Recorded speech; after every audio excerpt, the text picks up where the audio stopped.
আসসালামু আলাইকুম বন্ধুরা, কেমন আছেন আপনারা? আশা করি সবাই ভালো আছেন। আলহামদুলিল্লাহ আমি ভালো আছি।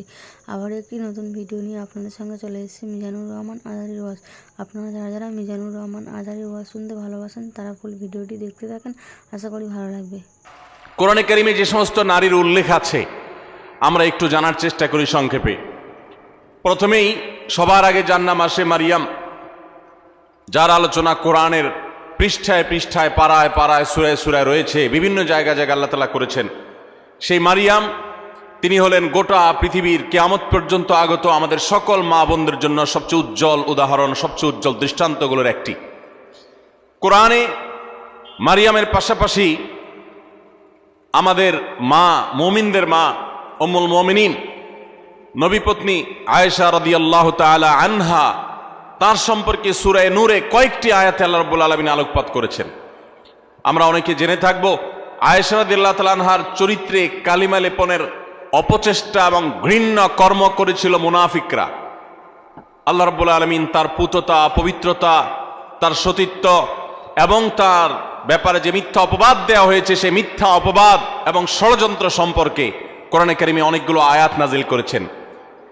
একজন নারী তার চরিত্রে কালিমা লেপন করার অপচেষ্টা যখন করেছে কিছু সমাজের ঘৃণ্য পুরুষেরা, মুনাফিকেরা, আল্লাহ রাব্বুল আলামিন তার চরিত্রের পুততা পবিত্রতা প্রকাশ করবার জন্য, ঘোষণা দেবার জন্য কোরআনে কারিমে অনেকগুলো আয়াত নাজিল করেছেন।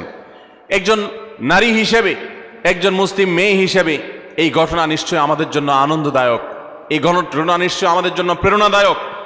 কোরআনে কারিমে আল্লাহ রাব্বুল আলামিন ইব্রাহিম আলাইহিস সালামের স্ত্রী হাজেরা এবং সারা আলাইহিমা সালাতু ওয়াস সালাম তাদের সম্পর্কে আল্লাহ রাব্বুল আলামিন আলোকপাত করেছেন। নাম সরাসরি উল্লেখ করেননি, কিন্তু আলোকপাত হয়েছে।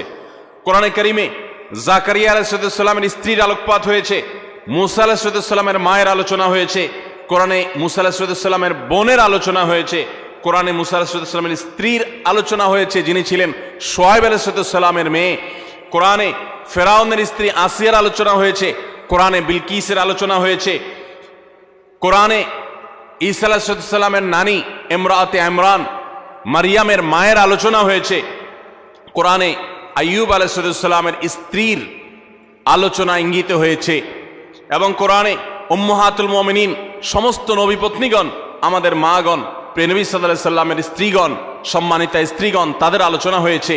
এবং আল্লাহ রাব্বুল আলামিন ঘোষণা দিয়েছেন যে ওয়াজওয়াজুহু উম্মাহাতুকুম, নবী সাল্লাল্লাহু আলাইহি সাল্লামের পত্নীগণ, ঈমানদার তোমাদের মা, তাদের আলোচনা হয়েছে। কোরআনে খাদিজা রাদিয়াল্লাহু তাআলা আনহা সম্পর্কে আল্লাহ রাব্বুল আলামিন ইঙ্গিত করেছেন একাধিক আয়াতে। কোরআনে হাফসা রাদিয়াল্লাহু তাআলা আনহা সম্পর্কে ইঙ্গিত রয়েছে সূরা তাহরিমে। কোরআনে কারিমে যায়েনাব বিনতে জাহাশ রাদিয়াল্লাহু তাআলা সম্পর্কে আলোচনা রয়েছে। কোরআনে আরো বহু নারীর সম্পর্কে আলোচনা হয়েছে। আমরা কোরআনে এত নারীর আলোচনা রয়েছে, এত নারীর ইতিহাস রয়েছে, গুরুত্বপূর্ণ দিক উঠে এসেছে, সেটা আমরা অনেক মুসলিমরাও জানি না। ভাইরা আমার, এর পাশাপাশি আল্লাহ রাব্বুল আলামিন কোরআনে কারিমে এমন কিছু নারীর উদাহরণ তুলে ধরেছেন যারা তাদের অবাধ্যতার কারণে, তাদের নাফরমানের কারণে, তাদের মন্দ স্বভাবের কারণে, তাদের কুফরির কারণে, তারা আল্লাহর অবাধ্য হওয়ার কারণে, তাদের খারাপ পথে চলে যাওয়ার কারণে তাদের করুণ পরিণতি আল্লাহর শাস্তির মুখোমুখি হতে হয়েছে, পৃথিবীর ইতিহাসে আস্থা করে নিক্ষিপ্ত হয়েছে। তাদের ইতিহাসও আল্লাহ তাআলা তুলে ধরেছেন শুধুমাত্র আমার মা বোনদের জন্য, ইমানদার মহিলাদের জন্য, তারা যেন সেখান থেকে শিক্ষা গ্রহণ করতে পারেন। ভাইরা আমার, কোরআনে কারিমের সূরা তাহরিম গুরুত্বপূর্ণ একটি সূরা রয়েছে। এই সূরা তাহরিমের শেষ তিনটি আয়াত 10, 11 এবং 12, এই তিনটি আয়াতে আল্লাহ রাব্বুল আলামিন চারজন নারীর দৃষ্টান্ত দিয়েছেন। চারজন নারীর দৃষ্টান্ত দিয়েছেন। এই চার নারীর মধ্যে দুজন ছিলেন আল্লাহর প্রিয় বান্দী, দুজন ছিলেন আল্লাহ তাআলার অনুগত, দুজন ছিলেন আল্লাহর একান্ত বান্দী, আল্লাহর প্রিয় মানুষ, আর দুজন নারী ছিলেন এমন যারা আল্লাহর অবাধ্যতায় লিপ্ত হয়েছেন, যারা আল্লাহর নাফরমানি করেছেন, যারা আল্লাহর প্রতি ঈমান আনে নাই, যারা কুফরি করেছে। আল্লাহ রাব্বুল আলামিন ভালো এবং মন্দ পাশাপাশি রেখে আমাদের সামনে উদাহরণ রেখে আমাদের মায়ের জাতিকে সেখান থেকে শিক্ষা গ্রহণ করার, তাদের করণীয় নির্ধারণ করার নির্ধারিত ঘোষণা এবং শিক্ষা দেওয়ার জন্য আল্লাহ তাআলা এগুলো উল্লেখ করেছেন। সূরা তাহরিমের এই 10 এবং 11, 12 শেষের তিনটা আয়াতের শুরুতেই আমরা দেখতে পাই আল্লাহ রাব্বুল আলামিন বলেছেন, দরাবাল্লাহু মাসালাল লিল্লাযীনা কাফারু ইমরাআতা নূহ ওয়া ইমরাআতা লূত। যারা কুফরি করেছে পৃথিবীতে, আল্লাহর প্রতি অবাধ্য হয়েছে, ইতিহাসের আস্থা করে নিক্ষিপ্ত হয়েছে, তাদের নাম নেয়ার মানুষও আজ পৃথিবীতে নাই। তাদের নাম উল্লেখ করা হলে সেটা ঘৃণা ভরে উল্লেখ করা হয়। করুণ পরিণতির মুখোমুখি তারা হয়েছে। আল্লাহর আযাব তাদের উভয়কে দুনিয়াতে ধ্বংস করেছে, সরাসরি আসমানি আযাব তাদেরকে স্পর্শ করেছে, এবং সেই আযাবের সাক্ষী এখনো রয়েছে পৃথিবীতে। রেড সি তার সাক্ষী। পৃথিবীতে আল্লাহ রাব্বুল আলামিন এখনো পর্যন্ত সেই আযাবের আলামত রেখে দিয়েছেন, এবং কোরআনে আল্লাহ ঘোষণা করেছেন, আল্লাহর আযাবে ধ্বংস হওয়া জাতিদের জনপদগুলো ভ্রমণ করে তোমরা দেখো এবং শিক্ষা গ্রহণ করো। আমার মায়েরা, আমার বোনেরা, আল্লাহ রাব্বুল আলামিন সেরকম দুজন নারীর কথা বলেছেন। একজন হলেন নূহ আলাইহিস সালামের স্ত্রী, আরেকজন ছিলেন লূত আলাইহিস সালামের স্ত্রী। আল্লাহ তাআলা বলছেন, কানাতা তাহতা আবদাইন, তারা দুজন নারী। অবাক করা বিষয় হলো, তারা আল্লাহর নাফরমান ছিল, বেঈমান ছিল, কুফরিতে লিপ্ত ছিল, আল্লাহর প্রতি ঈমান আনে নাই, অথচ তারা দুজন নবীর স্ত্রী ছিলেন। নবীর ঘরে থেকেও তারা ঈমানদার হতে পারে নাই। এখান থেকে বোঝা যায় যে আমাদের সমাজে বহু আলেমের মেয়ে, বহু নেককার মানুষের মেয়ে, তাদের পরিবারের মেয়ে হয়ে অনেকে গর্ব করেন যে আমরা অমুক বংশের। এমনকি ছেলেদের বেলাও এ কথা প্রযোজ্য যে কোনো বংশ পরিচয় দিয়ে আল্লাহর কাছে কেউ কোনো মর্যাদা পাবে না কিয়ামতের দিন। আল্লাহর কাছে মর্যাদা পাবে বান্দার কর্ম দ্বারায়, তার বিশ্বাস দ্বারায়, তার আমল দ্বারায়। ইন্না আকরামাকুম ইনদাল্লাহি আতকাকুম, আমাদের মধ্যে কে বেশি মুত্তাকি আল্লাহ সেটা দেখবেন। একজন সাধারণ দিনমজুর, একজন সাধারণ রিক্সা চালকের মেয়ে আপনি, তার স্ত্রী আপনি, একজন সাধারণ মানুষের বোন আপনি, একজন সাধারণ মানুষের পরিবারের সদস্য আপনি। আপনি যদি আল্লাহ ভীরু হন, আপনি যদি মুত্তাকি হন, আপনি যদি গুনাহ পরিহার করেন, হারাম পরিত্যাগ করেন, খারাপ বিষয় পরিহার করেন, আল্লাহর কাছে আপনি সবচেয়ে শ্রেষ্ঠ মানুষ, সবচেয়ে উত্তম মানুষ, সবচেয়ে কিয়ামতের ময়দানের ভিআইপি মানুষ হতে পারবেন। আর যদি পক্ষান্তরে আপনি অনেক বড় বংশ গরিমার অধিকারী হন, কিন্তু আপনার কর্ম ভালো না হয়, এই আয়াত প্রমাণ করছে, তাহলে আল্লাহর কাছে আপনার কোনো মর্যাদা থাকবে না, বরং শাস্তি আপনি এড়াতে পারবেন না। আল্লাহ রাব্বুল আলামিন সেটাই বলেছেন, কানাতা তাহতা আবদাইন মিন ইবাদিনা সলিহিন, আমার দুজন নেককার বান্দা অর্থাৎ দুজন নবী নূহ এবং লূত আলাইহিস সালাম, কোরআনে যাদের আলোচনা সবচেয়ে বেশি হয়েছে, যাদের ইতিহাস সবচেয়ে বেশি তুলে ধরা হয়েছে, তাদের মধ্যে এই দুজন নবী অন্যতম। লূত আলাইহিস সালামের এবং নূহ আলাইহিস সালামের এরকম দুইজন আল্লাহ তাআলার নেককার বান্দা এবং আল্লাহর প্রিয় নবী, তাদের স্ত্রী ছিলেন ফাখানাতাহুমা, এরপরও তারা তাদের প্রতি ঈমান আনে নাই, তারা আল্লাহর অবাধ্য হয়েছে, নাফরমানি করেছে। ফালাম ইউগনিয়া মিনাল্লাহি শাইআ, এজন্য তারা নবীর স্ত্রী হয়েও কোনো লাভ হয় নাই, কোনো কাজে আসে নাই। ওয়াকিলা দুখুলান নার মা আদ-দাখিলিন, বরং তাদেরকে জাহান্নামে প্রবেশ করার জন্য পরিষ্কারভাবে বলে দেওয়া হয়েছে, অর্থাৎ তোমাদের কৃতকর্মের দরুন তোমরা জাহান্নামে নিক্ষিপ্ত হও, সেই করুণ পরিণতির কথা তাদেরকে জানিয়ে দেওয়া হয়েছে। ঠিক এর পাশাপাশি আল্লাহ রাব্বুল আলামিন দুজন ভালো নারীর দৃষ্টান্ত দিয়েছেন পরবর্তী দুটি আয়াতে। সেই ভালো নারী যাদের দৃষ্টান্ত আল্লাহ রাব্বুল আলামিন দিয়েছেন সেটি হলো, তারা হলেন ওয়াদরাবাল্লাহু মাসাল লিল্লাযিনা আমানু ইমরাআতা ফিরআউন, যারা ঈমানদার তাদের সম্পর্কে আল্লাহ রাব্বুল আলামিন বলেছেন যে ঈমানদারদের জন্য উজ্জ্বল উদাহরণ দৃষ্টান্ত হলো ফেরাউনের স্ত্রী। ফেরাউন আল্লাহর অবাধ্য ছিল, নাফরমান ছিল, অথচ তার স্ত্রী আসিয়া আলাইহিস সালাম তিনি ছিলেন আল্লাহর অনুগত বান্দা, আল্লাহর প্রতি ঈমান এনেছেন। ইয ক্বালাত রাব্বি ইবলি ইনদাকা বাইতান ফিল জান্নাহ, তোমরা স্মরণ করো সেই সময়ের কথা যখন এই পাপিষ্ঠ ফেরাউন নিজের স্ত্রীকে কঠিন এবং পীড়াদায়ক যন্ত্রণাদায়ক শাস্তি দিয়ে তাকে হত্যা করেছে নির্মমভাবে। তিনি যখন শাহাদাতের সুধা পান করছিলেন তখন আল্লাহর কাছে দোয়া করেছেন, রব্বি ইবনি লি ইনদাকা বাইতান ফিল জান্নাহ, আল্লাহ এই যে আমার প্রাণ বের হচ্ছে আযাবে তোমার প্রতি ঈমান আনার কারণে, তুমি এর বিনিময়ে আমার জন্য জান্নাতে গৃহ নির্মাণ করিও। ওয়ানাজ্জিনি মিন ফিরআউনা ওয়া আমালি, এবং ফেরাউনের যে কর্মকাণ্ড এগুলো থেকে আমাকে মুক্তি দাও। ওয়ানাজ্জিনি মিনাল কওমিজ জালিমিন, আর এই জালেম সম্প্রদায় থেকে আমাকে নাজাত দাও আল্লাহ। একজন হলেন ফেরাউনের স্ত্রী আসিয়া, তিনি আল্লাহর অনুগত বান্দি ছিলেন। আরেকজনের কথা আল্লাহ বলছেন ওয়া মারইয়াম বিনতে ইমরান, আরেকজন নারীর দৃষ্টান্ত তোমাদের সামনে দিচ্ছি, নেককার নারীর দৃষ্টান্ত। তিনি হলেন ইমরানের স্ত্রী, ইমরানের মেয়ে মারিয়াম ঈসা আলাইহিস সালামের মা, আল্লাতী আহসানাত ফারজাহা, যিনি তার চরিত্রকে হেফাজত করেছেন, তার চরিত্রে কোনো কালিমা লাগতে দেননি, কোনো গুনাহে লিপ্ত হননি, কোনো হারামে জড়াননি।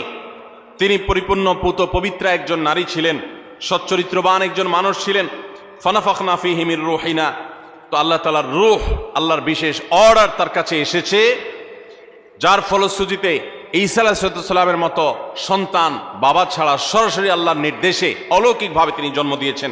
ওয়াসাদ্দাকাত বিকালিমাতি রাব্বিহা ওয়া কুতুবিহি ওয়া কানাত মিনাল কানিতিন, এবং তিনি আল্লাহ তাআলার অনুগত বান্দী ছিলেন।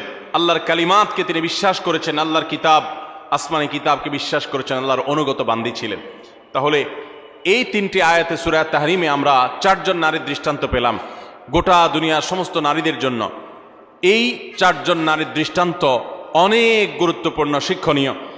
আমাদের উচিত, বিশেষ করে প্রত্যেক মুসলিম নারীর উচিত, সূরা তাহরিমের এই শেষ তিনটি আয়াতে যে চারজন নারীর দৃষ্টান্ত দেওয়া হয়েছে, সে দৃষ্টান্তগুলো ভালো করে ব্যাখ্যা সহকারে পড়া, তাদের জীবনী সম্পর্কে জানা এবং তাদের কর্ম এবং কর্মফল সম্পর্কে অবগত হওয়া। এর ফলে আমরা ভালো হওয়ার প্রেরণা পাবো, মন্দ পথ থেকে বেঁচে থাকার প্রেরণা ইনশাআল্লাহ আমরা লাভ করতে পারবো। আল্লাহ রাব্বুল আলামিন আমাদের সকলকে এই সমস্ত কোরআনে কারীমের উজ্জ্বল উদাহরণগুলো, দৃষ্টান্তগুলো থেকে শিক্ষা গ্রহণ করার তৌফিক দান করুন। আমাদের মা বোনরা অনেকে কোরআনে কারীম সহি করে পড়তেও পারেন না, আবার অনেকে পড়তে পারেন কিন্তু তারা কোরআনে কারীমের অর্থ বোঝেন না, ব্যাখ্যা জানেন না, জানার আগ্রহ নেই, প্রচেষ্টা নেই। এটা খুবই দুঃখজনক একটি ব্যাপার, অত্যন্ত বেদনাদায়ক একটি অধ্যায়। কোরআন আল্লাহ তাআলা দিয়েছেন, আমার বোন, আপনাকে লক্ষ্য করে আল্লাহ তাআলা উদাহরণ দিয়েছেন। আপনার বয়স 30, 35, 40 হয়ে গেছে, অথচ আপনি একটি বারের জন্য সেটা খুলে দেখার, পড়ে দেখার প্রয়োজনীয়তা অনুভব করেন নাই। আপনি এটিকে জানার ফুরসতটুকু আপনার জীবনে পান নাই। কিয়ামতের ময়দানে কি নিয়ে আল্লাহর সামনে দাঁড়াবেন, কোন মুখে আল্লাহর কাছে জান্নাত আশা করবেন? এজন্য আমি আবারও আপনাদেরকে উদাত্ত আহ্বান করতে চাই, আমার মা ও বোনেরা, আপনারা সূরা তাহরিমের শেষ তিনটি আয়াত, আরও নারীদের সংশ্লিষ্ট যে সমস্ত বিষয় আসো রয়েছে কোরআনে, এগুলো আপনারা জানার চেষ্টা করবেন। নবী সাল্লাল্লাহু আলাইহি ওয়াসাল্লামের হাদিসে যা বলা হয়েছে সেগুলো জানার চেষ্টা করবেন। আল্লাহ তাআলা আমাদের সকলকে ঈমানদার, আল্লাহর অনুগত যে সমস্ত বান্দিরা ছিলেন, আমাদের মা বোনদেরকে তাদের অনুসরণ অনুকরণ করার তৌফিক দান করুন। এবং যারা আল্লাহর নাফরমানিতে লিপ্ত হয়েছে, অবাধ্যতা লিপ্ত হয়েছে, তাদের জীবনী, তাদের কর্ম এবং কর্মফল থেকে শিক্ষা গ্রহণ করে আল্লাহর নাফরমানি থেকে, হারাম কাজ থেকে, অন্যায় অশ্লীলতা থেকে আল্লাহ তাআলা আমাদেরকে বেঁচে থাকার তৌফিক দান করুন। ভাইরা আমার, কোরআনে কারীমের নারীদের যে আলোচনা রয়েছে শুধু কোরআনেই নেই, নবী সাল্লাল্লাহু আলাইহি ওয়াসাল্লামের হাদিসেও আমরা দেখতে পারি যে নারীদের জন্য কত আলোচনা রয়েছে। আমরা কোরআন এবং হাদিসে নারীদের এমন 11টি বিশেষ বৈশিষ্ট্যের কথা উল্লেখ করতে চাই আজ, যে বৈশিষ্ট্যের কথা একজন মুসলিম নারী হিসাবে গর্বিত হওয়ার জন্য যথেষ্ট। আপনি নারী হিসাবে জন্ম লাভ করার জন্য আনন্দিত হতে হলে এই 11টি বৈশিষ্ট্য, এটার দিকে দেখাটাই যথেষ্ট। নারী জন্মের আনন্দ আপনি অনুভব করবেন শুধুমাত্র এই 11টি পয়েন্ট আপনি জানতে পারলে। আমরা অনেক মা বোনরা আছি, তারা জানি না। আমি আবারও বলছি, নারী অধিকারের নামে, নারী মুক্তির নামে, নারী স্বাধীনতার নামে, নানা মুখরোচক স্লোগানের নামে অনেক মুসলিম বোনদেরকে, মুসলিম মেয়েদেরকে আজ ভুল পথে পরিচালিত করা হচ্ছে। যারা পরিচালিত করছে তাদের সে সমস্ত কথায় পা দিয়ে যারা ইতোমধ্যে আল্লাহর অবাধ্যতায় লিপ্ত হয়েছেন, নাফরমানিতে লিপ্ত হয়েছেন, গুনাহের জগতে পা দিয়েছেন, তারা একটা পর্যায়ে তাদের জীবন ধ্বংস হয়ে যাওয়া, তাদের জীবনে হারিয়ে যাওয়া সম্পদ সম্পর্কে তাদের অনুভূতি, উপলব্ধি জাগ্রত হয়েছে এবং তারা ফিরে এসেছেন। বিশেষ করে পশ্চিমা দুনিয়াতে আমরা তাকালে দেখতে পাই যে পশ্চিমা দুনিয়াতে অহরহ মুসলিম মেয়েরা, অমুসলিম মেয়েরা তারা দলে দলে ইসলামে আসছে এবং সে সমস্ত দেশগুলোতে সবচেয়ে বেশি ইসলাম গ্রহণ করছে নারীরা, পুরুষদের তুলনায় বেশি ইসলাম গ্রহণ করছে তারা। তার কারণ মা বোনরা বুঝতে পারছেন, তারা দেখতে পাচ্ছেন সেখানে যে কিভাবে তাদেরকে ভুল পথে পরিচালিত করা হয়েছে। ইসলামের সুমহান আদর্শ তাদেরকে কত বেশি সম্মানিত করেছে। আসুন আমরা জেনে নেই নারী জন্মের আনন্দ হতে পারে এরকম 11টি পয়েন্ট কি আছে কোরআন এবং হাদিসে, যে বৈশিষ্ট্যগুলো একজন মুসলিম নারী হিসেবে আপনাকে গর্বিত করবে, আপনাকে আনন্দিত করবে, আপনাকে অনুপ্রাণিত করবে, আপনাকে উৎসাহিত করবে, আপনাকে আল্লাহর অনুগত বান্দী হতে সাহায্য করবে। নাম্বার 1, আমরা অনেকেই জানি হয়তো, আবার অনেকের অজানাও থাকতে পারে যে ইসলাম সর্বপ্রথম গ্রহণ করেছেন একজন নারী। আমাদের প্রিয় নবী সাল্লাল্লাহু আলাইহি সাল্লামের প্রতি আল্লাহ তাআলা যখন ওহী প্রেরণ করলেন, তার সেই ওহীর প্রতি বিশ্বাস করেছেন সর্বপ্রথম একজন নারী। তার নাম কি? খাদিজা রাদিয়াল্লাহু তাআলা আনহা। কোন পুরুষ প্রিয় নবী সাল্লাল্লাহু আলাইহি সাল্লামের প্রতি ঈমান আনেন নাই আগে, সবার আগে নারীরা ঈমান এনেছেন। খাদিজা রাদিয়াল্লাহু তাআলা আনহা ইসলামের প্রথম মুসলিম সদস্য নারী, কোনো পুরুষ না। দ্বিতীয়ত, ইসলামের প্রথম শহীদ হলেন একজন নারী, সুমাইয়া রাদিয়াল্লাহু তাআলা আনহা। ইসলামের জন্য যিনি নিজের জীবনকে উৎসর্গ করেছেন, ইসলামের জন্য জীবন উৎসর্গ করার মতো এরকম গৌরব, এরকম মর্যাদার অধিকারী হয়েছেন একজন নারী, সুমাইয়া রাদিয়াল্লাহু তাআলা আনহা। ভাইরা আমার, আমাদের মুসলিম মেয়েদের আনন্দিত হওয়ার জন্য, তাদের আল্লাহর কাছে কৃতজ্ঞতা প্রকাশ করবার জন্য এই একটি পয়েন্ট যথেষ্ট, যে ইসলামের জন্য পৃথিবীতে যুগ যুগ ধরে পুরুষরাই সবচেয়ে বেশি তাদের আত্মত্যাগ করেছেন, শাহাদাত বরণ করেছেন, জীবন দিয়েছেন, কিন্তু এর সূচনা করেছেন একজন নারী, এর শুরুটা করেছেন একজন নারী। তিনি ছিলেন সুমাইয়া রাদিয়াল্লাহু তাআলা আনহা, এমন একজন সাহাবী, নির্মমভাবে তাকে শাহাদাতের পেয়ালা পান করতে হয়েছে। আল্লাহর দ্বীনের জন্য তিনি জীবন দিয়েছেন। আমার মা বোনরা, একজন নারী, তিনি শাহাদাতের এই পথ সর্বপ্রথম দেখিয়েছেন, প্রথম পেয়ালা তিনি পান করেছেন শাহাদাতের। এটি কি আমাদের মা বোনদের গর্বের জন্য যথেষ্ট নয়? তৃতীয়ত, প্রিয় নবী সাল্লাল্লাহু আলাইহি সাল্লাম তার জীবনের একেবারে শেষের দিকে এসে অত্যন্ত হৃদয়গ্রাহী যে ওসিয়ত ছিল, তার উপদেশ ছিল, সেই উপদেশের মধ্যে একটি ছিল ফাস্তাউসু বিন-নিসাই খায়রা। ভাইরা আমার, মা বাবা, মুরব্বীরা, প্রিয়জনেরা, তারা যখন মৃত্যুর মুখোমুখি হন, তারা যখন জীবনের শেষ প্রান্তে এসে উপনীত হন, তখন তারা তাদের একান্ত কাছের লোকদেরকে ডেকে ওসিয়ত করেন, উপদেশ দেন, তাদেরকে ডেকে এনে নসিহত করেন। জীবনের শেষ মুহূর্তে যাওয়ার সময় ছেলে মেয়েদের দিকে তাকিয়ে তাদের মাথায় হাত বুলিয়ে অত্যন্ত স্নেহ, পরম মমতার সাথে যে উপদেশ দেওয়া হয়, সেটার গুরুত্ব অপরিসীম। প্রিয় নবী সাল্লাল্লাহু আলাইহি সাল্লামও ঠিক তার জীবনের একেবারে শেষে এসে তিনি কিন্তু ঐতিহাসিক ভাষণে তিনি মেয়েদের প্রতি সদ্ব্যবহার করার জন্য, তাদের ব্যাপারে নবী সাল্লাল্লাহু আলাইহি সাল্লাম থেকে কল্যাণের উপদেশ গ্রহণ করবার জন্য তিনি নির্দেশ দিয়ে গেছেন, ফাস্তাউসু বিন-নিসাই খায়রা। হে দুনিয়ার মানুষ, তোমরা মেয়েদের ব্যাপারে কল্যাণের আচরণ, ভালো আচরণ করার ব্যাপারে আমার কাছ থেকে উপদেশ গ্রহণ করো, আমি তোমাদের ওসিয়ত করে গেলাম। প্রিয় নবী সাল্লাল্লাহু আলাইহি সাল্লাম এরকম হৃদয়গ্রাহী ভাষায় মা বোনদের ব্যাপারে সাবধান সতর্ক করে গেছেন। তার জীবনের শেষ সতর্ক বাণীগুলোর মধ্যে থেকে একটি, যে নারীদের ব্যাপারে তোমরা আমার কাছ থেকে উপদেশ গ্রহণ করো, কল্যাণ, তাদের সাথে তোমরা কল্যাণের আচরণ করবে, তাদের কল্যাণ কামী হবে, সুন্দর আচরণ করবে, তাদের কোনো কষ্ট দিবে না। অর্থাৎ এই মর্মে আমি তোমাদেরকে ওসিয়ত করে যাচ্ছি, আমার এই ওসিয়তকে তোমরা মেনে চলবে। মায়েদের আনন্দের একটা বিষয় এটি, তাদের গর্ব করার মতো একটি বিষয় এটি, যে প্রিয় নবী সাল্লাল্লাহু আলাইহি সাল্লাম জীবনের শেষ ওসিয়তগুলোর মধ্যে থেকে একটি ছিল আমাদের ব্যাপারে যেন সবাই সজাগ থাকে, সুন্দর দৃষ্টি রাখে। নাম্বার 4, আমরা জানি যে কোরআনে কারিমে আল্লাহ রাব্বুল আলামিন নারীদের সূরা নামে সূরা রেখেছেন, পুরুষদের সূরা এরকম নামে, অর্থাৎ পুরুষদের সংশ্লিষ্ট সূরা বলতে আলাদা কোনো সূরা রাখেন নাই। শুধু তাই নয়, কোরআনে কারিমের সবচেয়ে বড় দীর্ঘ আয়াতনের গুরুত্বপূর্ণ সূরা হলো সূরাতুন নিসা। এই সূরাতুন নিসা আল্লাহ তাআলা নারীদের নামে নামকরণ করেছেন। সেখানে নারীদের সমস্ত অধিকারগুলো, তাদের বিধিবিধানগুলো, তাদের মর্যাদা, তাদের করণীয়, তাদের জন্য মোটিভেশন আল্লাহ তাআলা সেখানে রেখেছেন। শুধু সূরা নিসাই নয়, কোরআনে কারিমে আল্লাহ রাব্বুল আলামিন সূরা নিসার পাশে সূরা তাহরিম, সূরা তালাক, সূরা মুজাদালা, অনেকগুলো সূরা নারীদের জন্য, নারীদের বিধিবিধান সংশ্লিষ্ট বিষয়গুলোর জন্য তাআলা নাজিল করেছেন। এগুলো এক একটা 2 পৃষ্ঠা 4 পৃষ্ঠার সূরা, আর সূরা নিসা তো বহু পৃষ্ঠা সম্বলিত সূরা। কোরআনে কারিমে 25 জন নবী রাসূলের আলোচনা যেরকম রয়েছে, ঠিক একইভাবে 20-25 জন মহিয়সী নারীর আলোচনা কোরআনে রয়েছে। কোরআনে আল্লাহ রাব্বুল আলামিন এতগুলো নারীর আলোচনা, বিভিন্ন প্রসঙ্গে যে ইঙ্গিত করেছেন, আলোচনা করেছেন, এখান থেকে মাতৃজাতির প্রতি যে মর্যাদা রয়েছে সেটি ইসলামে যে মর্যাদা রয়েছে সেটি প্রকাশিত হয়। এই নারী হিসাবে আনন্দিত হওয়ার জন্য এই পয়েন্টটা কি যথেষ্ট নয়, যে কোরআন তাদেরকে এত গুরুত্ব দিয়েছে, এত মর্যাদা দিয়েছে? সম্মানিত উপস্থিতি, 5 নম্বর, নবী সাল্লাল্লাহু আলাইহি সাল্লামের ঐতিহাসিক বক্তব্য, ঐতিহাসিক হাদিস রয়েছে, আপনারা অনেকে জানেন। তিনি বলেছেন, খায়রুকুম খায়রুকুম লি আহলি ওয়া আনা খায়রুকুম লি আহলি। পুরুষদের জন্য তিনি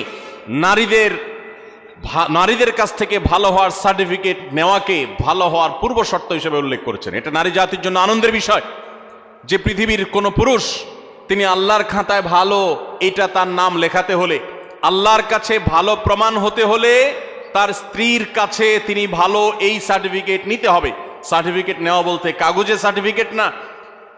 যে ব্যক্তি তার আচার আচরণ দ্বারায়, তার কর্মকাণ্ড দ্বারায়, তার উত্তম ব্যবহার দ্বারায়, তার সুন্দর আখলাক দ্বারায় তার স্ত্রীকে এতটা সন্তুষ্ট করতে পেরেছে যে স্ত্রী মন থেকে তার স্বামীকে ভালো মানুষ হিসেবে জানে, এই সার্টিফিকেট, এই সাক্ষ্য স্ত্রীর কাছ থেকে এই মূল্যায়ন পাওয়ার আগ পর্যন্ত মানুষ আল্লাহর কাছে শ্রেষ্ঠ হয় না। নবী সাল্লাল্লাহু আলাইহি সাল্লাম এই ঐতিহাসিক বাণীর মাধ্যমে নারী জাতিকে কোন মর্যাদা আসীন করেছে চিন্তা করুন। আমাদের দেশের চারিত্রিক সনদপত্র বিভিন্ন জনপ্রতিনিধিগণ ইস্যু করে থাকেন, মেম্বার, চেয়ারম্যান, কমিশনাররা দিয়ে থাকেন। এর ফলে তাদের একটা মর্যাদা বোঝা যায় যে তারা সাধারণ নাগরিকের, সাধারণ মানুষের, সর্বস্তরের মানুষের চারিত্রিক সনদপত্র ইস্যু করে থাকেন। ইসলাম সমস্ত পুরুষদের চারিত্রিক সনদপত্র ইস্যু করার অধিকার নারীদের হাতে দিয়েছেন, স্ত্রীদের হাতে দিয়েছেন। স্ত্রী যদি বলে যে আমার স্বামী, তার আচার আচরণ, ব্যবহার, তার কর্মকাণ্ড সবকিছু মিলিয়ে তিনি একজন ভালো মানুষ, এটি আমি বলতে পারি, এটা যদি মন থেকে কোনো নারী তার স্বামী সম্পর্কে সাক্ষ্য দেন, তাহলে আল্লাহর কাছে তিনি অত্যন্ত মর্যাদাবান মানুষ হিসেবে প্রমাণিত হন। সম্মানিত উপস্থিতি, এখান থেকে মায়ের জাতি, নারী জাতির প্রতি ইসলাম যে মর্যাদা দিয়েছে সেটা দিনের আলোর মতো পরিষ্কার হয়ে যায়। নবী করিম সাল্লাল্লাহু আলাইহি সাল্লাম আরো বলেছেন, ওয়া আনা খায়রুকুম লি আহলি, তোমরা প্রত্যেকটা পুরুষ তোমাদের স্ত্রীদের কাছে ভালো আচরণ করে যতটা ভালো হতে পেরেছ, নবী সাল্লাল্লাহু আলাইহি সাল্লাম তার নিজের কথা বলেছেন। 9 জন স্ত্রী থাকার পরেও তিনি তাদের সম্পর্কে তার নিজের বক্তব্য হলো যে আমি আমার সমস্ত স্ত্রীদের কাছে, তোমরা যতটা ভালো হতে পেরেছো স্ত্রীদের কাছে, আমি হলাম তোমাদের চাইতেও আমার স্ত্রীদের কাছে বেশি ভালো। অর্থাৎ আমার স্ত্রীরা আমাকে ভালো বনে এত বেশি জানে, যেটা তোমাদেরকে তোমাদের স্ত্রীরা জানা। কত বেশি উত্তম আচরণ করলে নবী সাল্লাল্লাহু আলাইহি সাল্লাম এই আসনে আসীন হতে পেরেছেন। ভাইরা আমার, কতটা আস্থা থাকলে এভাবে বলা যায়। তো এখান থেকে নারী জাতির মর্যাদা পরিষ্কারভাবে বোঝা যায় যে পুরুষদের শ্রেষ্ঠত্ব এবং তাদের মর্যাদা, তাদের মূল্যায়ন, এটা আল্লাহ তাআলা নারীদের উপরে ন্যস্ত করেছেন। নাম্বার 6, আমাদের প্রিয় নবী সাল্লাল্লাহু আলাইহি সাল্লাম নারীদেরকে অনেক বেশি পছন্দ করতেন, ভালোবাসতেন, শ্রদ্ধা করতেন। এর মানে হলো, আপনারা জানেন, মা এবং বাবা উভয়ের মর্যাদা বর্ণনা করতে গিয়ে নবী সাল্লাল্লাহু আলাইহি সাল্লাম কার মর্যাদা বেশি বর্ণনা করেছেন, বাবার না মায়ের? মায়ের। তাহলে এখানে নারীকে নবী সাল্লাল্লাহু আলাইহি সাল্লাম অগ্রাধিকার দিয়েছেন। এবং নবী সাল্লাল্লাহু আলাইহি সাল্লামের কাছে যখন সাহাবী জিজ্ঞাসা করেছেন, ইয়া রাসূলুল্লাহ আবাররু মান, আমি কার সাথে বেশি সদাচরণ করব? নবী সাল্লাল্লাহু আলাইহি সাল্লাম বলেছেন, উম্মাক, তোমার মায়ের সাথে। এরপরে আবার সাহাবী জিজ্ঞাসা করলেন, এরপর? তিনি বলেছেন, এরপরও তোমার মায়ের সাথে। এরপর জিজ্ঞাসা করলেন আবারও সাহাবী, বুঝলাম, এরপর কার সাথে করব? নবী সাল্লাল্লাহু আলাইহি সাল্লাম বলেন, এবারও বলেন তোমার মায়ের সাথে। তারপর যখন সাহাবী জিজ্ঞাসা করলেন চতুর্থবার, তখন বললেন তোমার বাবার সাথে। তার মানে 3টা পুরস্কার যদি থাকে, gold medal, bronze medal, silver medal, এই সব মেডেল পুরস্কারগুলো একেবারে প্রথম, দ্বিতীয়, তৃতীয় সব পুরস্কারগুলো নবী সাল্লাল্লাহু আলাইহি সাল্লাম দিয়েছেন মাকে। আর 4 নম্বর সান্ত্বনা পুরস্কার দিয়েছেন বাবাকে। তাহলে এখানে মায়ের মর্যাদা বেশি দেওয়া হয়েছে না বাবার মর্যাদা বেশি দেওয়া হয়েছে? দিনের আলোর মতো পরিষ্কার। একজন মুসলিম নারীর জন্য কি এটা আনন্দের বিষয় নয়? প্রিয় নবী সাল্লাল্লাহু আলাইহি সাল্লাম মেয়েদেরকে কতটা অগ্রাধিকার দিতেন দেখেন। তিনি বলেছেন, আমি মেয়েদেরকে বেশি ভালোবাসি। এর মানে মা এবং বাবার মধ্যে যখন কম্পেয়ার করা হয়, তুলনা করা হয়, তখন মাকে তিনি বেশি পছন্দ করতেন বাবার তুলনায়। এবং ভাই এবং বোনের মধ্যে যখন কম্পেয়ার করা হয়, তখন বোনের প্রতি বেশি। এবং ছেলে এবং মেয়ের মধ্যে যখন কম্পেয়ার করা হয়, তখন নবী আলাইহিস সালাম মেয়ের প্রতি টান বেশি ছিল। এই ছিল নবী সাল্লাল্লাহু আলাইহি সাল্লামের মেয়ে জাতির প্রতি, নারী জাতির প্রতি, মাতৃজাতির প্রতি তার মহানুভবতা, তার ভালোবাসা, তার আন্তরিকতা, তার স্নেহ মমতা। তাদেরকে এতটা শ্রদ্ধা তিনি করতেন, এতটা সম্মান তিনি করতেন। আমরা অনেক পুরুষ আছি, আমাদের মা বোনদেরকে তুচ্ছতাচ্ছিল্য করে কথা বলি, তাদেরকে অপমান করে কথা বলি। আমাদের আল্লাহকে ভয় করা উচিত। তারা ভুল করলে সেটা উত্তম উপায়ে সংশোধন করা উচিত, ব্যবহার খারাপ করা উচিত নয়। যাই হোক, তাহলে 6 নম্বরে আমরা জানলাম যে মাতৃজাতির আনন্দের বিষয় হলো, নারী জাতির আনন্দের বিষয় হলো, মুসলিম নারীর আনন্দের বিষয় হলো তার মর্যাদার বিষয় হলো যে নবী সাল্লাল্লাহু আলাইহি সাল্লাম তাদেরকে ভালোবাসতেন, পুরুষদের তুলনায় সবসময় নারীদেরকে তিনি অগ্রাধিকার দিতেন, বেশি পছন্দ করতেন, ভালোবাসতেন। নাম্বার 7, জান্নাত নারীদের জন্য আল্লাহ তাআলা সবচেয়ে সহজ করেছেন। পুরুষদের তুলনায় নারীদের জন্য জান্নাত অনেক সহজ করা হয়েছে। একজন পুরুষ তাকে জান্নাতে যেতে হলে তাকে হালাল উপার্জন করতে হয়। আর ইসলাম উপার্জনের কোনো দায় দায়িত্ব মেয়েদের উপরে চাপান নাই। যতদিন বিয়ে না হবে তিনি বাবার দায়িত্বে থাকবেন, যখন বিয়ে হয়ে যাবে স্বামীর দায়িত্বে চলে যাবেন, স্বামী মারা যাবে ছেলেদের দায়িত্বে চলে যাবেন, ভাইদের দায়িত্বে চলে যাবেন। কিন্তু নারী, তাকে তার নিজের ভরণ পোষণের জন্য ইসলাম বলে নাই স্ট্রাগল করতে, বরং তার জন্য পুরুষরা স্ট্রাগল করতে বাধ্য। আর পুরুষরা যখন স্ট্রাগল করতে যায়, উপার্জন করতে যায়, কামাই রোজগার করতে যায়, তখন তার হালাল হারাম বাজ বিচার করতে হয়। কাজটা কিন্তু সহজ না। হারাম থেকে বেঁচে থেকে আবার পয়সা করে কামাই করে এনে পরিবারের ভরণ পোষণের ব্যবস্থা করা, এটা খুব সহজ কাজ না। এই জন্য পুরুষকে জান্নাতে যেতে হলে শুধু 5 ওয়াক্ত নামাজ পড়লে, রমজান রোজা রাখলে এবং মৌলিক কিছু কাজ করলেই যথেষ্ট হয় না, তাকে হালাল উপার্জন করতে হয়, হারাম থেকে বাঁচতে হয়। নারীর জন্য এই সমস্ত হ্যাসেল নাই, তাদের জন্য অনেক সহজ। নবী করিম সাল্লাল্লাহু আলাইহি সাল্লাম বলেছেন, ইযা সাল্লাতিল মারআতু খামসাহা ওয়া সামাত শাহরাহা ওয়া আতাআত যাওজাহা ওয়া হাফিজাত ফারজাহা। কোন নারী যখন 4টি কাজ করে, 5 ওয়াক্ত নামাজ যখন পড়ে, রমজানের রোজা যখন ঠিকমতো রাখে এবং স্বামীর আনুগত্য, স্বামী যদি অন্যায় কোনো কথা না বলে তাহলে তাকে মেনে চলে, মান্য করে, শ্রদ্ধা করে, অভিভাবক হিসাবে তার সিদ্ধান্তকে মেনে চলে এবং নিজের ইজ্জত আবরুর হেফাজত করে, কোনোভাবে চরিত্রহীন নারীদের কাতারে সামিল হয় না, গুনাহ করে না। সেটা ইমোতে হোক, সেটা সোশ্যাল মিডিয়াতে হোক, মেসেঞ্জারে হোক, ফেসবুকে হোক, ইউটিউবে হোক, অনলাইনে হোক, অফলাইনে হোক, বিবাহ বহির্ভূত সম্পর্কের মাধ্যমে হোক, কোনোভাবে নিজের চরিত্রকে নষ্ট করে না। এই নারী, আল্লাহ রাব্বুল আলামিন তাকে জান্নাতের যে কোনো দুয়ার দিয়ে প্রবেশ করার সুযোগ দান করবেন। ভাইরা আমার, এই যে মর্যাদা দেওয়া হলো, জান্নাতে প্রবেশ করা তাদের জন্য সহজ করে দেওয়া হয়েছে। 4টি আমল তাদেরকে জান্নাতে যেতে সাহায্য করবে। আর পুরুষ তাকে অনেক স্ট্রাগল করে তারপরে তাকে জান্নাতে যেতে হয়। এটা নারী জাতির জন্য আনন্দের বিষয়। নাম্বার 8, মেয়েরা যদি হজ করে তাহলে তাদের সেই হজ জেহাদের সমতুল্য। পুরুষ হজ করলে হজের সওয়াব পাবে, বাস এটুকু। একজন নারী যখন হজ করেন তখন তিনি পুরুষদের মতো হজের সওয়াব তো পাবেনই, পাশাপাশি ইসলাম তাকে জেহাদে শামিল হয়ে পুরুষ যেরকম মর্যাদা পায়, হজ করার মাধ্যমে নারীকে সেই মর্যাদা দেয়। হজ্জুহুন্না জিহাদ। নবী সাল্লাল্লাহু আলাইহি সাল্লাম তাদের নারীদের হজকে জিহাদের সাথে তুলনা করেছেন। এটা তাদের মর্যাদার ব্যাপার, এটা তাদের জন্য স্পেশাল। ঠিক একইভাবে নম্বর 9, নারীরা যদি কোনো সন্তানদেরকে সুন্দরভাবে জন্মদানের পর লালন পালন করে, বিশেষ করে জন্মদান করতে গিয়ে যদি কোনো নারী মৃত্যুবরণ করেন তাহলে তাকে শাহাদাতের মর্যাদা দেওয়ার কথা বলা হয়েছে। এবং তারা যদি নিজেদের সন্তানকে সুন্দরভাবে লালন পালন করেন তার জন্য জান্নাতের গ্যারান্টির কথা বলা হয়েছে। সন্তান লালন পালন করা আলাদা ইবাদত, আলাদা মর্যাদার বিষয়, সন্তান জন্ম দেওয়া আলাদা ইবাদতের বিষয় তাদের জন্য। নাম্বার 10, যদি দুনিয়ার কোনো মানুষ, কোনো পুরুষ যদি কোনো নারী জন্ম দেয় এবং কোনো মেয়ে জন্ম দেওয়ার পর সে মেয়েকে যদি উত্তমভাবে লালন পালন করে, তাকে সুপাত্রস্থ করে, তার ভরণ পোষণ ব্যবস্থা করে, তার প্রতি সদাচরণ করে, মেয়ে হিসাবে তাকে তুচ্ছতাচ্ছিল্য না করে, ছোট না করে, তার হক নষ্ট না করে, এরকম যদি নারীদের সাথে সুন্দর আচরণ করে, তো আল্লাহ রাব্বুল আলামিন ওই পুরুষদের জন্য জান্নাতের গ্যারান্টি দিয়েছেন। জান্নাতের গ্যারান্টি দিয়েছেন, নিরাপত্তা নিয়েছেন, তিনি নিরাপত্তা দিয়েছেন, জান্নাতের ওয়াদা করেছেন। নবী সাল্লাল্লাহু আলাইহি সাল্লাম কথা দিয়েছেন যে পুরুষরা 2টি মেয়ে সন্তান জন্ম দিবে এবং তাদের সাথে উত্তম আচরণ করবে, ব্যবহার করবে, তাদের হক আদায় করবে। নবী করিম সাল্লাল্লাহু আলাইহি সাল্লাম তাদের জান্নাতের জিম্মাদারি নিয়েছেন, জান্নাতের দায়িত্ব নিয়েছেন। এবং অন্য আরেকটি হাদিসে আছে নবী সাল্লাল্লাহু আলাইহি সাল্লাম জান্নাতে তার সাথে থাকার সৌভাগ্য হবে বলেছেন যদি কেউ তার 2টি বোন অথবা 2টি মেয়েকে সুন্দরভাবে, উত্তমভাবে তাদের সাথে আচার আচরণ করে, ব্যবহার করে, তাদের হক আদায় করে, কোনো ক্ষেত্রে ত্রুটি না করে, যত্ন করে, তাহলে সে ব্যক্তি শুধু জান্নাতে যাবে তা নয়, নবী সাল্লাল্লাহু আলাইহি সাল্লামের সাথে জান্নাতে থাকতে পারবে।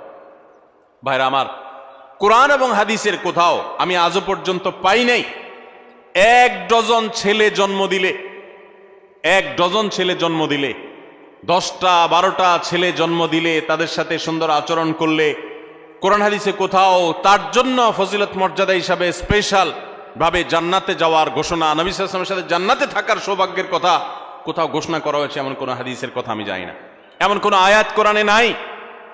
কিন্তু দুজন মেয়েকে, দুজন বা দুজনের অধিক মেয়েকে যদি কোনো বাবা মা লালন পালন করেন, সুন্দরভাবে তাদের সাথে সদাচরণ করেন, দুর্ব্যবহার না করেন, তাদেরকে কোণঠাসা করে না রাখেন, মেয়ে হিসাবে তাদের প্রতি জুলুম না করেন, তাহলে ওই ব্যক্তিদের জন্য জান্নাতের গ্যারান্টির কথা বলেছেন। তাহলে নারী হিসাবে জন্ম লাভ করা এটা আনন্দের বিষয় মুসলমান মেয়েদের জন্য।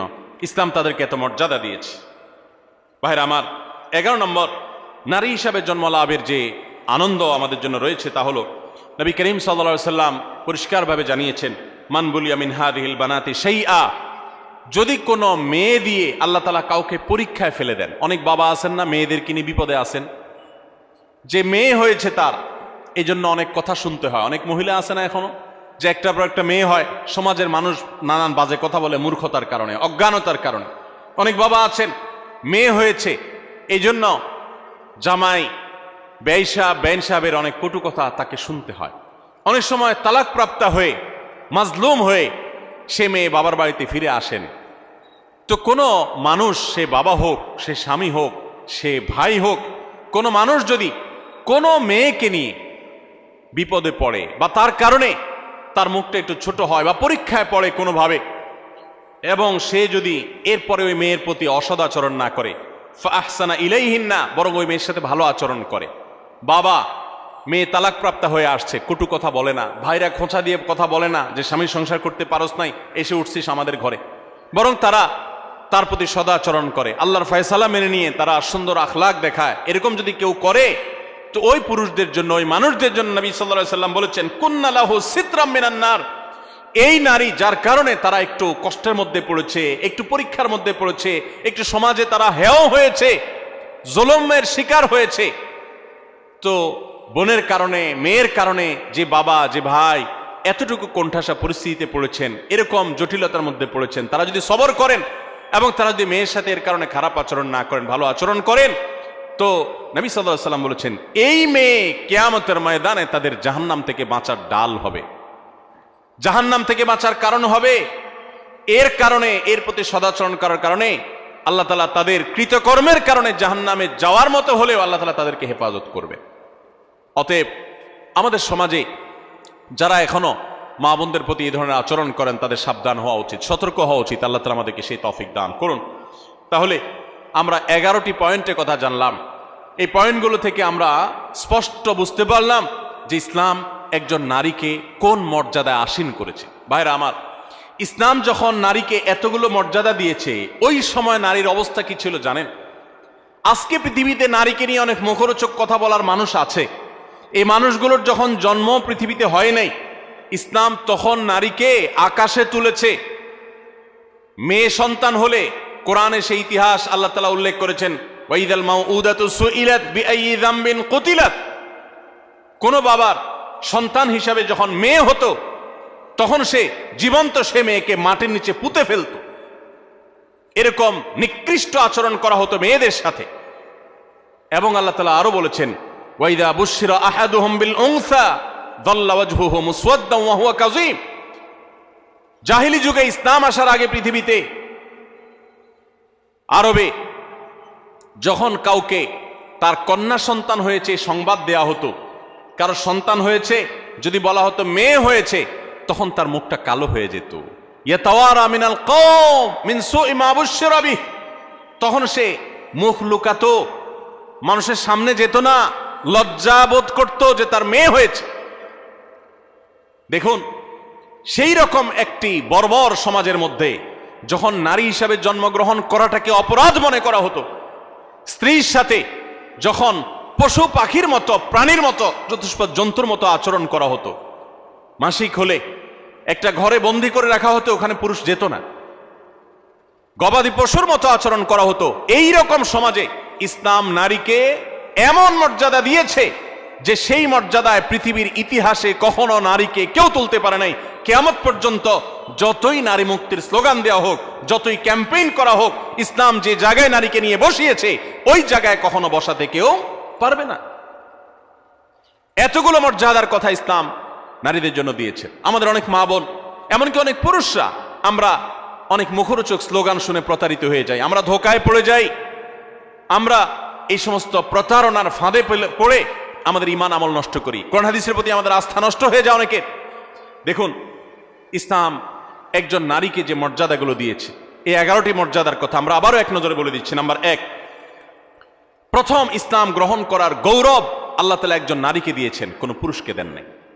তিনি ছিলেন খাদিজা রাদিয়াল্লাহু তাআলা আনহা, ইসলামের প্রথম সদস্য একজন নারী।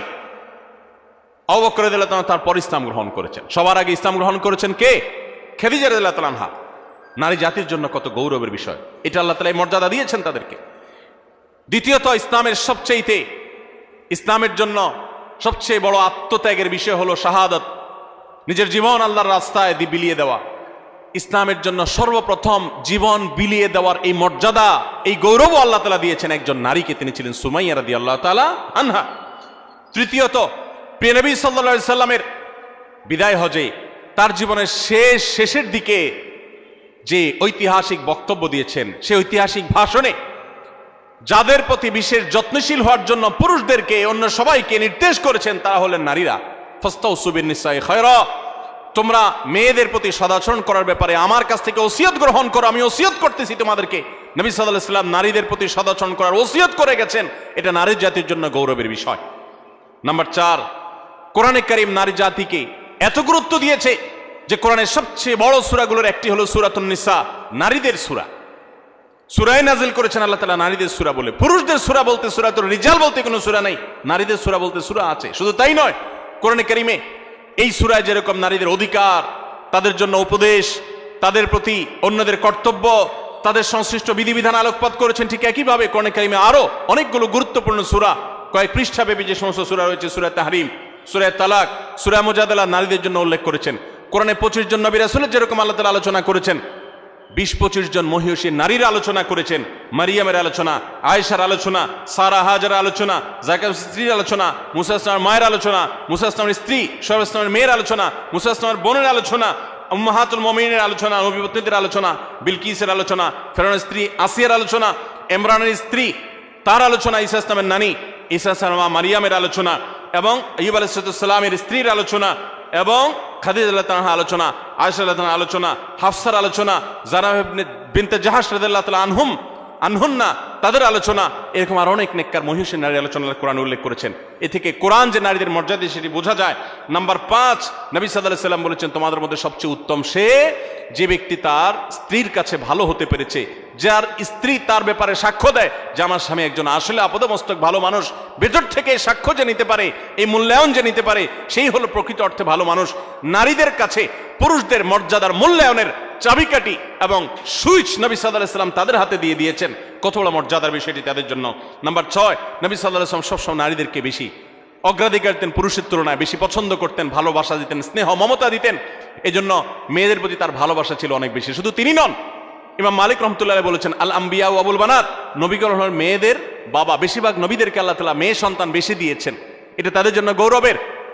এবং এখান থেকে আমাদের শিক্ষার বিষয় রয়েছে। এবং নবী সাল্লাল্লাহু আলাইহি সাল্লাম মা এবং বাবার মধ্যে বাবাকে অগ্রাধিকার দিতেন, এবং মেয়ের মধ্যে মেয়েদেরকে বেশি ভালোবাসতেন। এটা তার সুন্নাহ ছিল, এটা তার অভ্যাস ছিল, তিনি বেশি পছন্দ করতেন তাদেরকে। এটাও নারীর জন্য আনন্দের বিষয়। নাম্বার 7, জান্নাত মেয়েদের জন্য যাওয়া অনেক সহজ, অনেক সহজ। মেয়েরা যদি 5 ওয়াক্ত নামাজ পড়ে, রমজান রোজা রাখে, স্বামীর আনুগত্য করে চলে, কোনো ঔদ্ধত্য দেখায় না, এবং নিজের চরিত্রের হেফাজত করে, তাদের জন্য জান্নাতে যাওয়া সহজ হয়। পুরুষদের মধ্যে হালাল হারাম মেনটেন করে, তারপর সেগুলো লক্ষ্য রেখে তারপর উপার্জন করার মতো আর অনেক স্ট্রাগল করে তাদেরকে উপার্জন করতে হয় না। হালাল হারাম উপার্জন করতে গিয়ে পুরুষরা মানুষকে গালি দিয়ে হারাম কামাই করে জাহান্নামে যেতে হয়, মানুষের সাথে মারামারিতে লিপ্ত হতে হয়, অনেক কঠিন পরিস্থিতির মুখোমুখি হতে হয়। এসব হ্যাসেল মেয়েদের জন্য নয়। বরং কোন নারী তিনি যদি সন্তান জন্ম দিতে গিয়ে যদি তিনি মৃত্যুবরণ করেন, তাকে শাহাদাতের মর্যাদা দেওয়া হয়, তাদের জান্নাতে যাওয়ার পথ তুলনামূলকভাবে অনেক সুগম। নাম্বার 8, মেয়েদের হজকে আল্লাহ রাব্বুল আলামিন নবী সাল্লাল্লাহু আলাইহি সাল্লাম জিহাদের সাথে তুলনা করেছেন। তারা হজ করলে সেটা জিহাদের সওয়াব পাওয়া যায়। নাম্বার 9, মেয়েদেরকে লালন পালন করলে পুরুষদের জন্য নবী সাল্লাল্লাহু আলাইহি সাল্লাম জান্নাতের দায়িত্ব নিয়েছেন। শুধু তাই নয়, যদি 2 জন মেয়ে 2 জন বোনকে কেউ সুন্দরভাবে লালন পালন করে, সদাচরণ করে, তাদের প্রতি বৈষম্য না করে, ছেলেদেরকে দিল মেয়েদেরকে দিল না, এরকম না করে, বরং ছেলেদেরকে যা দেয় মেয়েদেরকেও দেয়, তাদের প্রতি কোনো হক নষ্ট করে না, ছোট নজরে দেখে না, বৈষম্যের নজরে দেখে না, তাদের প্রতি ভালো আচরণ করে, সুশিক্ষা দেয়, দ্বীনের শিক্ষা দেয়, আল্লাহর সাথে পরিচয় করায়, সুপাত্রস্থ করে, কোনোভাবে তাচ্ছিল্য করে না, অবজ্ঞা করে না। এরকম যদি কোনো পুরুষ করে, নবী সাল্লাল্লাহু আলাইহি ওয়াসাল্লাম তার জান্নাতের দায়িত্ব তো নিয়েছেন, পাশাপাশি হাদিসে এও বলা আছে যে নবী সাল্লাল্লাহু আলাইহি ওয়াসাল্লামের সাথে জান্নাতে থাকার সৌভাগ্য লাভ হবে ওই ব্যক্তির। নবী সাল্লাল্লাহু আলাইহি ওয়াসাল্লামের সাথে জান্নাত থাকার সুযোগ পাওয়া যাবে। নাম্বার 10 আর 11 নম্বর এবং সর্বশেষ পয়েন্ট হলো, যে ব্যক্তি তার পরিবারের কোনো মেয়ের কারণে তার মুখটা ছোট হয়, বিপদে পড়ে, তালাকপ্রাপ্ত হয়েছে, জুলুম করা হয়েছে এবং সমাজে তার মুখটা ছোট হয়েছে, সমাজের মানুষ অজ্ঞানতার কারণে, মূর্খতার কারণে তাকে নানান কটু কথা শোনায়, অথবা মেয়েদের ভরণ পোষণ তার উপর বর্তাইছে কোনো কারণে, তালাক হয়ে গেছে, তখন মা, বাপ, ভাই, যারা পুরুষ সদস্য আছেন বা অন্য নারী সদস্য আছেন, সবাই যদি সেই মেয়ের সেই কষ্টের কারণে, মেয়ের কারণে, কষ্টের কারণে বা কোনো প্রকার জটিল পরিস্থিতি পড়ার কারণে যদি সবর করে, ধৈর্য ধারণ করে, নবী করিম সাল্লাল্লাহু আলাইহি ওয়াসাল্লাম বলেছেন কুন্না লাহু সিতরাম মিনান নার, তাহলে এই ব্যক্তির জন্য এই মেয়েরা আল্লাহর কাছে কিয়ামতের দিন জাহান্নাম থেকে মুক্তির কারণ হবে। এত মর্যাদা ইসলাম নারীদেরকে দিয়েছে। ভাইরা আমার, এই বিষয়ে একজন মুসলিম নারী হিসাবে আমাদের আল্লাহর কাছে শুকরিয়া আদায় করা উচিত, আল্লাহর আনুগত্য করা উচিত, আল্লাহর গোলামি করা উচিত, আল্লাহর দাসত্ব করা উচিত, আল্লাহর হুকুমগুলো মেনে চলা উচিত। আল্লাহ তাআলা আমাদের সবাইকে সেই তৌফিক দান করুন। একজন মুসলিম নারী হিসাবে জন্ম লাভ করার আনন্দের 11টি পয়েন্ট, 11টি কারণ এবং আনন্দিত হওয়ার 11টি উপলক্ষের কথা আমি তুলে ধরেছি। আরো বহু পয়েন্ট আছে, কোরআন হাদিস ঘাটলে আপনি দেখবেন ইসলাম কোথায় নিয়ে গেছে নারীকে। আমি আবারও বলছি, এখন নারীদের পক্ষে অনেক লম্বা লম্বা কথা বলার মানুষ পাওয়া যায়। বেশিরভাগ যারা নারীদের অধিকার নিয়ে কথা বলে, এদের বেশিরভাগের উদ্দেশ্যই অসৎ, পদ্ধতি ত্রুটিপূর্ণ। নারীদের অধিকার দিতে গিয়ে তাদেরকে রাস্তার বাহির করে ফেলে, তাদেরকে বিপদগামী করে ফেলে। দেখুন, যারা নারীদেরকে অধিকার দেওয়ার কথা বলে, তাদের বাইরে চাকরি বাকরি ইত্যাদির বন্দোবস্ত হওয়ার পক্ষে স্লোগান দেয়, কথা বলে, মনে হয় যে তারা নারীদের উপার্জনের পরে সিরিয়াস। তারা দেখবেন যুবতী নারীদের চাকরি দেওয়ার ব্যাপারে সিরিয়াস। যে সমস্ত নারীরা রিটায়ারমেন্টে চলে গেছেন, বৃদ্ধা হয়ে গেছেন, তাদের দেখার কেউ নেই, এদের জন্য দেখবেন চাকরির পথ এরকম সুগম তারা করতে চায় না, বেছে বেছে তারা ইয়াং মেয়েদের চাকরি দিতে চায়। এখান থেকে তাদের উদ্দেশ্যের অসততা পরিষ্কারভাবে বোঝা যায়। যাই হোক, একজন মুসলিম নারী হিসাবে আমাদের আনন্দের অনেকগুলো বিষয় আছে। আল্লাহ তাআলা আমাদেরকে সবাইকে সেজন্য শুকরিয়া আদায় করার তৌফিক দান করুন। ভিডিওটি ভালো লাগলে একটি লাইক, কমেন্ট ও শেয়ার করে পাশে থাকবেন বন্ধুরা। যারা যারা শেষ পর্যন্ত ভিডিওটি দেখেছেন তাদের জন্য অনেক অনেক ভালোবাসা থাকলো বন্ধুরা। আর নতুন নতুন ভিডিও পেতে চ্যানেলটিকে সাবস্ক্রাইব করে পাশে থাকবেন বন্ধুরা। ভালো থাকবেন, ধন্যবাদ।